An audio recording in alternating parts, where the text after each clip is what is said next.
To have you here, welcome to the program. Thanks. It is the Joe Pag Show. Great radio stations across the land, Newsmax TV, iHeartRadio.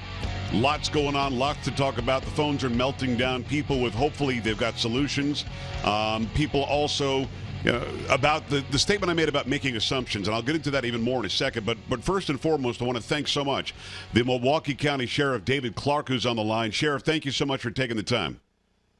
Joe, it's always my pleasure. I know how busy you are, and you jump through a bunch of hoops, so I really do appreciate you coming on for the viewers and for the listeners. We've got so much going on, and you are the guy, you're my go-to guy, and it turns out you're the go-to guy for everybody in broadcasting, but you're my go-to guy because you really get it, and you're not afraid to say what's going on. First and foremost, when you see what's going on in Charlotte, North Carolina, what are the first thoughts that you have?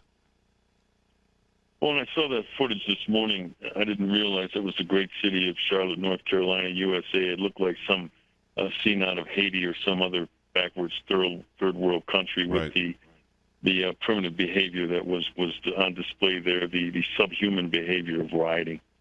I know that you couldn't hear what I was saying because you were in transit. But what I said was, in this day and age, we're forced to make an assumption. If the person who was shot by police is black, we have to assume he was unarmed, he was innocent, the shooter was white, and now it's time to go and, for some reason, you should go break into Walmart and loot and riot and go nuts. You can hurt 16 police officers. You can roll over a couple of police SUVs. You can burn down the CVS in town. And for some reason, in this day and age, we're supposed to give people a pass. That's okay. We understand it's oppression. What do we do about this? Well, first of all, the approach that's taken, this thing has been a long time in making by some very powerful people in the United States, among others, President Obama, former AG, Attorney General Eric Holder, now Loretta Lynch, and then the usual class of race provocateurs. And they've turned this into a political construct. I mean, every time there's a police use of force, which is an aberration, by the way, as you know, we're going to burn down an entire city or a section of a city. I mean, this is, I've termed this before. This is, the law of the jungle takes over when the social order collapses, and that's what happened in Charlotte, as it happened in Baltimore, Ferguson, Milwaukee. And what I mean by the law of the jungle is every man for himself, and that's what you saw out there, people looting stores, burglarizing, engaged in arson, turning over, destroying government property, turning over police cars, setting them on fire. And it's a very dangerous time in the United States right now. And it's going, somebody, and I don't know who that is. The president, we can forget about that. Obama, I don't care what he says now. He's the one that started this fire. I said he's like a fire starter where he'll throw a match down on some dry grass, set a fire, then go call 911, call the fire department. And then when the fire department arrives, he comes over and says, hey, can I give you some help putting that fire out? Right. So he'll stand up and say, I want to appeal to calm, so on and so forth. But behind the scenes, this guy has stoked these flames of anti-police sentiment and, turned this country really into an inferno, and it's very unfortunate. Sheriff David Clarke, Milwaukee County, Wisconsin. What boggles the mind is that he invites people like Sharpton and Black Lives Matter to the White House as if there's somehow going to be a solution to the problem.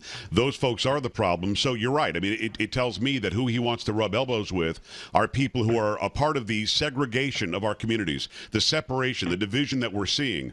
What we know about this shooting now in Charlotte, according to the black police chief, not that it should matter, the black officer who shot him, not that it should matter, was that the man had a gun. And he got out of his car, even though his daughter was rolling Facebook Live saying, my dad had a book. I don't know why they shot him. We know that all the eyewitnesses corroborate what the police are now saying. But if you go back to the Baltimore mentality, which you brought up, the city governments are all saying, yeah, people had to blow off steam. People just had to go and they had to damage something to feel better about the situation.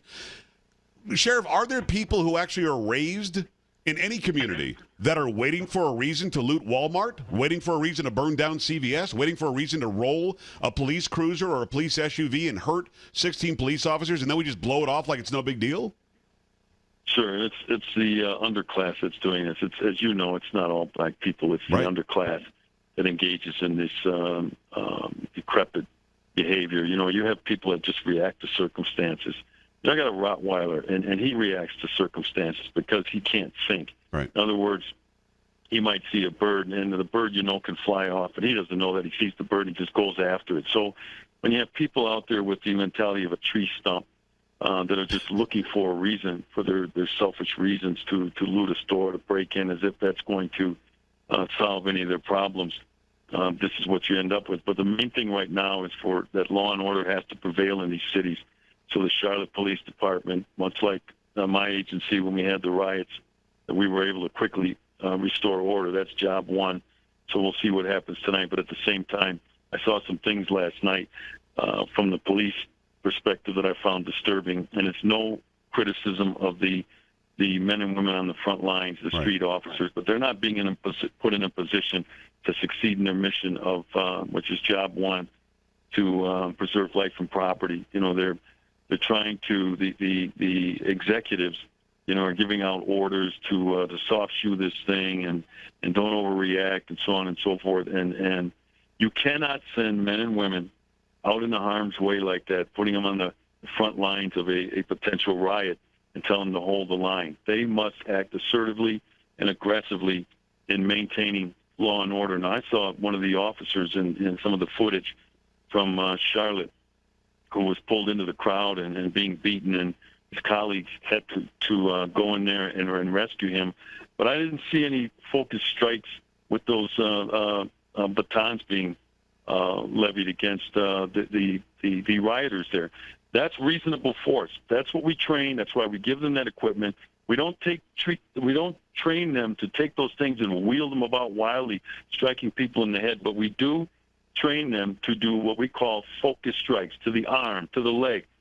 Someplace that's in a non-deadly situation. But then again, when bodies are flailing all over the place, and you go to try to strike somebody in their forearm and they move and their head gets in the way, that's not the fault of the law enforcement officer. So I'd like to see them. I wasn't on the ground, but I'll tell you what, I've been in a situation not too long ago, and I demanded of my officers. I said, I need you to act within the law, but I need you to be assertive and aggressive, because you must maintain order for the good people of Charlotte, and in the area that we see this happening in, it's the good, law-abiding black people in the city of Charlotte deserve law and order.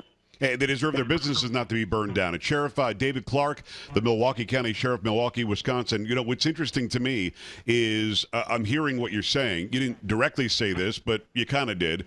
You feel as though these officers were told, you better not take your billy club out. You better not take your baton out. You better not do anything other than just preserve your own life and then go home later. I mean, you're saying they were probably told, do not go in there and stir this up. Let them damage what they're going to damage, almost like what we heard in Baltimore. That's kind of the general order, and I don't know this for a fact, but I'm looking at the actions. And again, I've got to make this clear. This is not a criticism of the officers in these situations. They're under orders, but mainly they're being told to hold the line. Well, once the rocks and bottles, 12 officers were injured, 7 were hospitalized from Charlotte PD. Several took rocks and bricks in the head.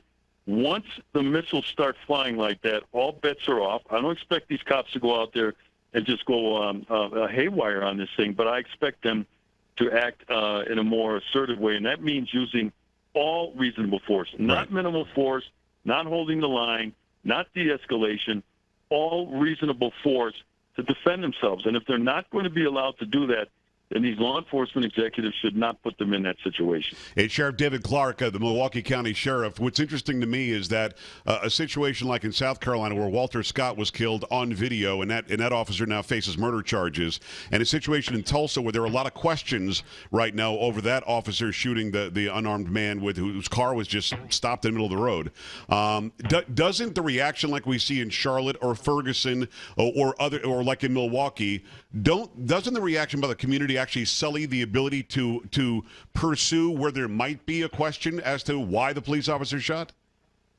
Well, it could be, and those are ongoing investigations. As is Charlotte. I saw some of the video, but look, I've investigated these things. I was with the City of Milwaukee Police Department. I was a detective that investigated police use of force, deadly use of force, and I also supervised a specialized unit, because these are special types of investigations that require an expertise, so I know how they work.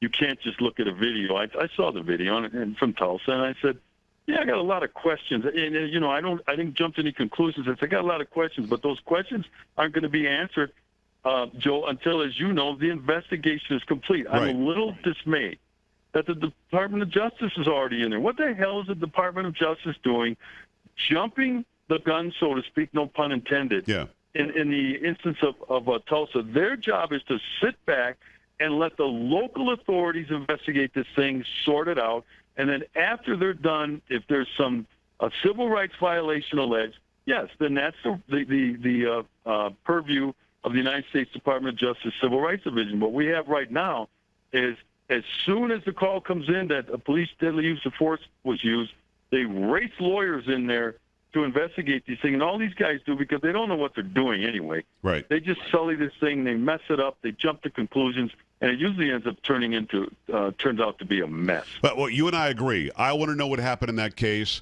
It's pretty cut and dried in the case in Charlotte. The more the information comes out, all the eyewitnesses saw exactly what the chief has said, exactly what the police officer Vincent said. It seems as though that's cut and dried. The daughter can say he had a book, and I feel bad for her loss, but you're not going to have the entire community lying about what they saw. When it comes to Tulsa, there are questions there, and we hope that the questions will be answered, but you can only do that through due process, which is what we're told the community wants. Last question, because I know how busy you are, and I can't tell you how much I appreciate you taking the time. We talked about this before, and you can't really nutshell it, but just give me on the way out if you can. Do we have a chance in hell? Probably not while Obama's the president, but do we have a chance in hell to bring the communities back together, realize the government has purposely segregated us, has divided us, has brought hatred against, brother and sister?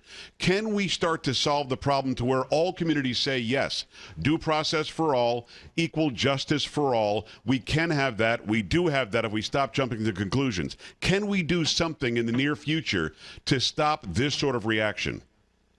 Sure, I'm confident we can, because we did it after the turbulent 60s. We had the same situation going on with the riots and the question of police use of force, and we finally got it right. We were coming together. We were a better society because of that, or I should say after, not because of it. Right. But at the same time, this requires leadership, Joe, and we're not getting that out of the Department of Justice. We're not getting it out of the White House. So until there's a change of leadership, unfortunately, we're probably going to see some more of this. And Hillary Clinton, probably the same sort of alleged leadership, right? She said she would continue Barack Obama's policies. His has been a policy of divisiveness. Sheriff, I can't thank you enough. Thank you so much. We'll talk again very soon. It's always my pleasure, Joe. We always appreciate Sheriff David Clarke. Kerry, what I love about the man is he just doesn't care to be politically correct. He's going to say what needs to be said. I love it. He's going to be very direct about it, and he's going to be matter of fact about it. I mean, there's no waffling with that man. And the fact that he took the time. Good stuff. And I can't really reiterate this enough to everybody who's listening and watching or whatever. He had no time today. He couldn't do this today. But he still did it because he knew how important this was, and we appreciate him. 1-800-383-9624, joepags.com. Stay right here.